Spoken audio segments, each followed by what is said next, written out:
really nice meeting the DW team, and I must express my appreciation on behalf of the press people down there. You guys always, project our voices every now and then. Is it?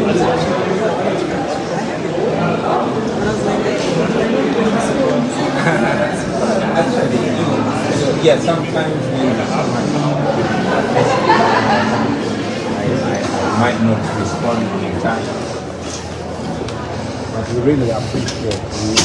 We feel like our voices are not many times.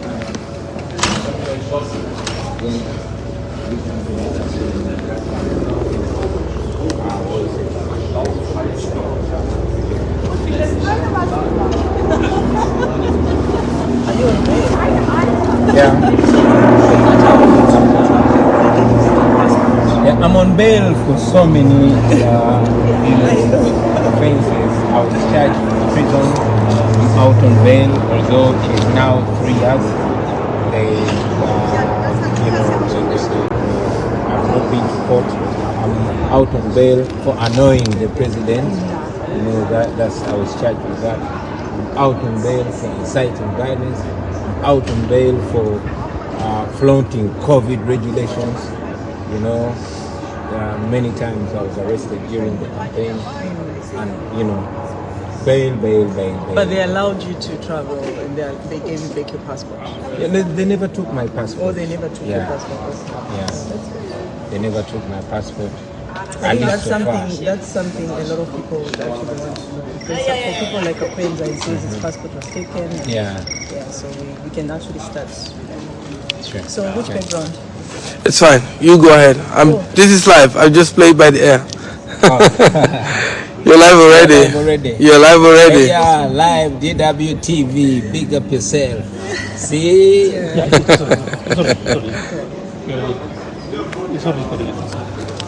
Let's make sure. I just tried to make sure. Do I see anything here? No. I see. I don't see the light. Yeah, it is. It's recording. Yeah, it is. Okay. I think this background. We're live already. So, hello Africa, and welcome to this live chat on DW Africa. Today, guess who we caught up with? Mr. Bobi Wine himself, all the way from Uganda. He is here in Bonn, Germany, the heart of Africa. Sorry, the heart of Europe. Yeah. Anyway, you're coming from the heart of Africa. The power of Africa. The power of Africa. Welcome to Germany. Thank you very much for having me. Greetings Uganda, greetings Africa, greetings Europe, greetings the world. So why exactly are you in Germany? Well, I'm here to be part of the Global Media Forum, and I'm going to be part of a panel, and it's an honor for me, and of course an opportunity again for us to, highlight the plight of the people of Uganda and many other people of the world who share the same plight. And what panel are you going to be on? What are you going to be discussing today? Well, we're going to be discussing the role and influence of the arts and music in change and, largely that's the subject. You have been arrested countless times in Uganda, and many people wonder how you are able to travel. You are on bail, they take your passport. How are you able to travel around the world? Well, my passport was not taken when I was arrested. Whenever I'm arrested, I'm not with my passport. They take what I have, they take my phone and everything. But I know that it's my passport that I always have that. And because they know that they arrest me on bogus charges, they don't ask for my passport because they know I will not give it to them anyway. So I still have my passport, and that's how I'm able to be here. You are President Museveni's probably #1 enemy. I mean, you've criticized him as a president, and you criticize everybody at the top level. How do you navigate between being a popular opposition and staying alive? Because people that criticize the president always actually, maybe they are arrested or in jail or dead. Death sentence. First of all, I want to correct you. I'm not General Museveni's enemy. General Museveni is his own enemy. You know, he is in a self-destruct mode. Like all dictators in history, the likes of Mussolini, the likes of Idi Amin, the likes of Mobutu Sese Seko, they are their own enemy. I'm not General Museveni's enemy. I was only 4 years when he took power. I'm now 40, and you know, he keeps repeating the same mistakes. So he is his own enemy. How do I stay alive? By the grace of God and by the grace of the ancestors, that I'm still alive. But most importantly, I know that General Museveni is a smart dictator. He will do everything, but he knows maybe killing me would be the last straw that will have him and his goons out permanently. So he wants to weaken me, discredit me, and discredit the idea of change, the idea that I represent. Recently, you had a squabble with Museveni's son on Twitter when he called you his brother. How did that end, and how did you feel when he called you his brother?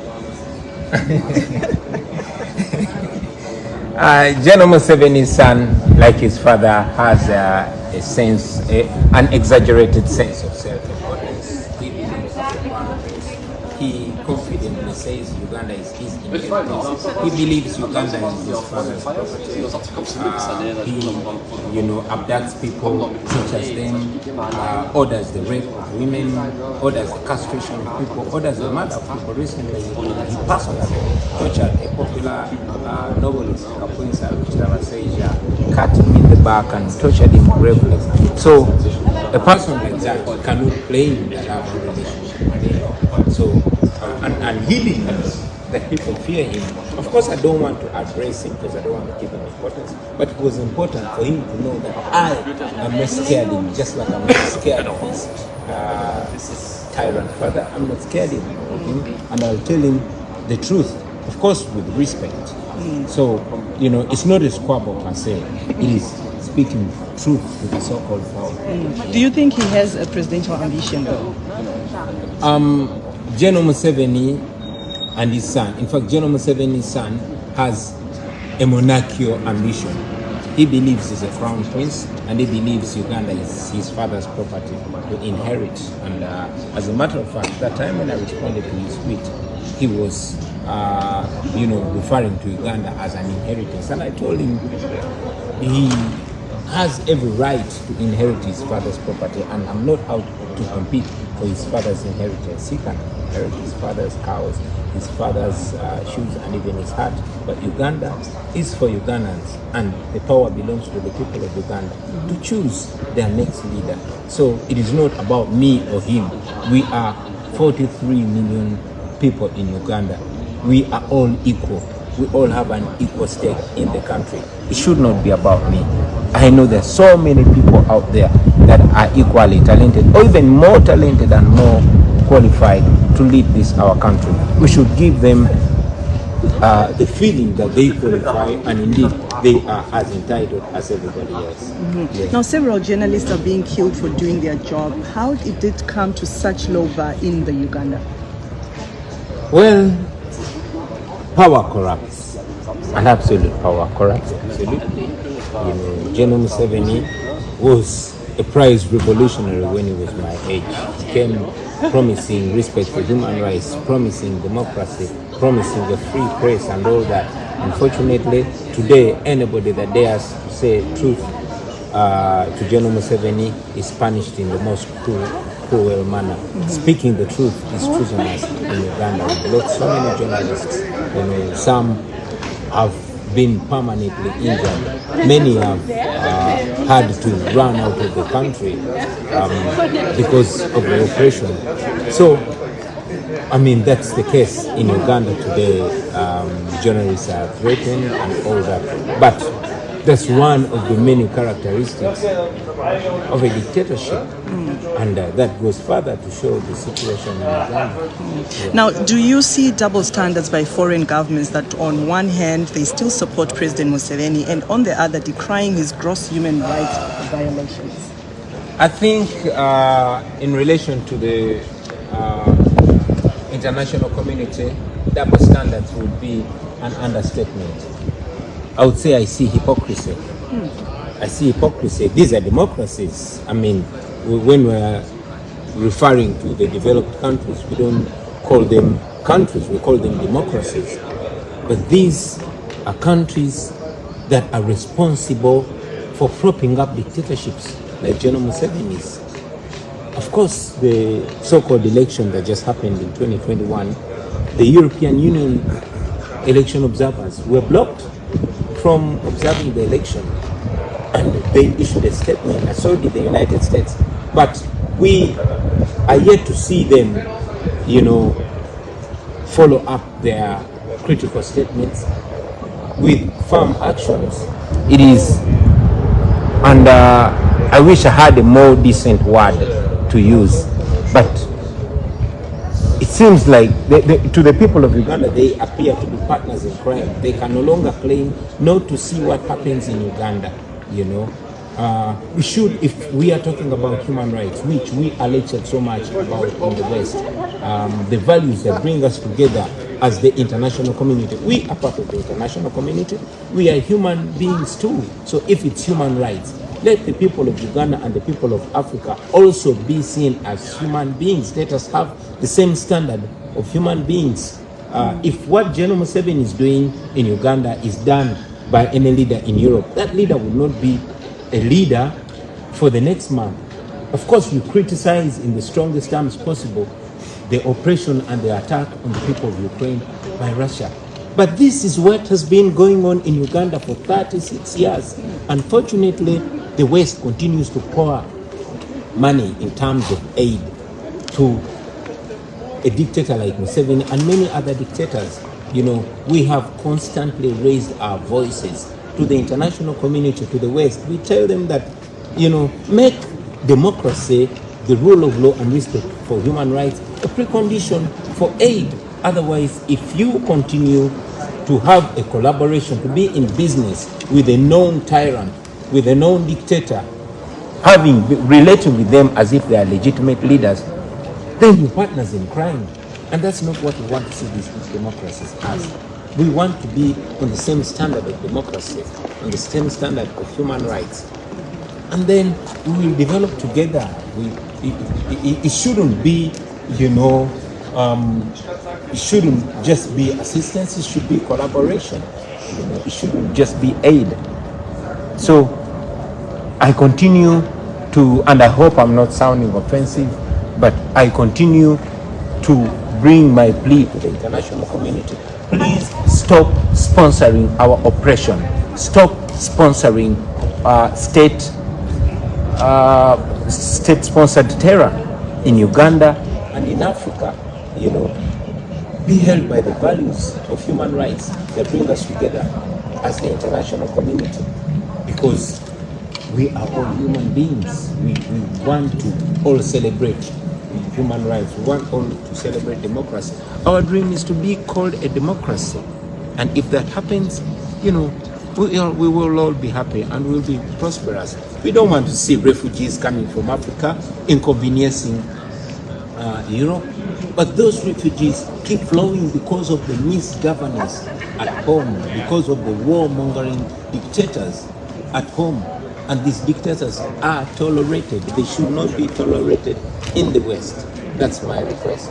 Okay. Yeah. I hope your request is been heard well, Bobi. Why now young people look up to you because they see you as someone that can liberate them. Do you see yourself as that? No, I am not going to liberate anybody. I'm only playing my role and inspiring them to equally play their role. I'm an artist. Okay, I'm an artist, and I know what I am doing. A doctor can do, a farmer can do, a taxi driver can do, anybody can do. It's just a matter of knowing your rights and standing firm on your rights. So I don't want anybody to look at me as their liberator. I just want them to look at me as an inspiration so they can do the same. I don't believe in this big man syndrome. I believe in strong institutions that can hold us accountable, including myself. General Museveni is holding us hostage because every time we want change, he says, I liberated you.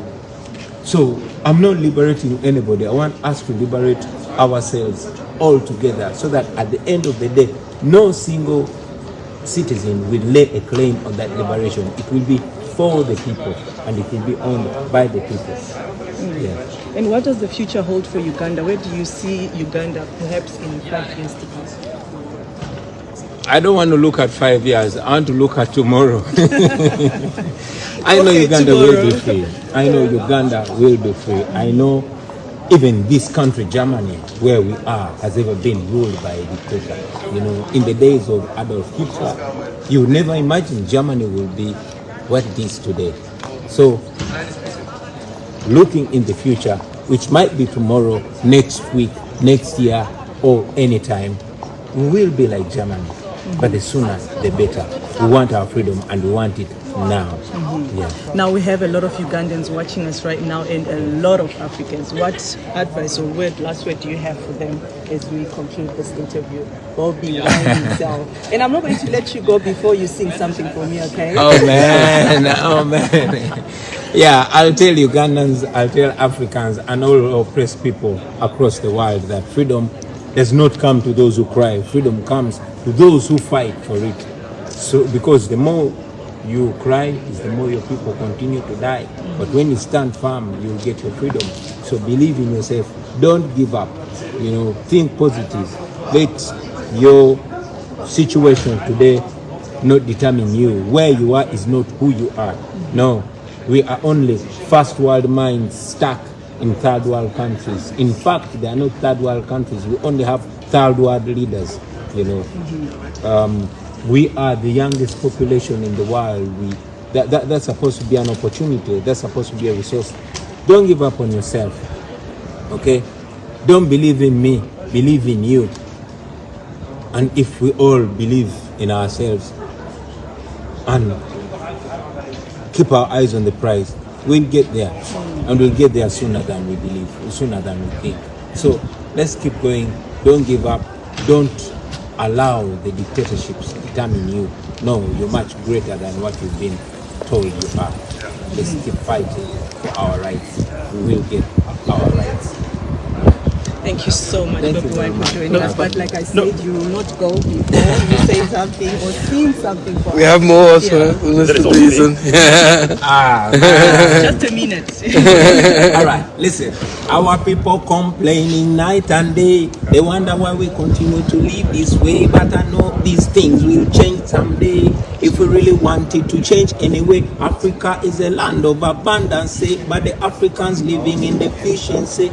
The leaders want like presidency. We must abandon that silly tendency. Remember that Bobi Wine says so. Webale kulaba Kk Tv Uganda.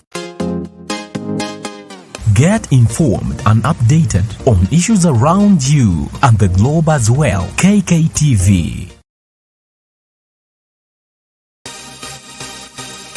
Thank you for subscribing to Kk Tv. Webale kulaba Kk Tv Uganda. The inspiration and the best broadcasting around town. Kk TV. The global experience. The might. The power. And all you need with Kk TV. We are your broadcasting experience.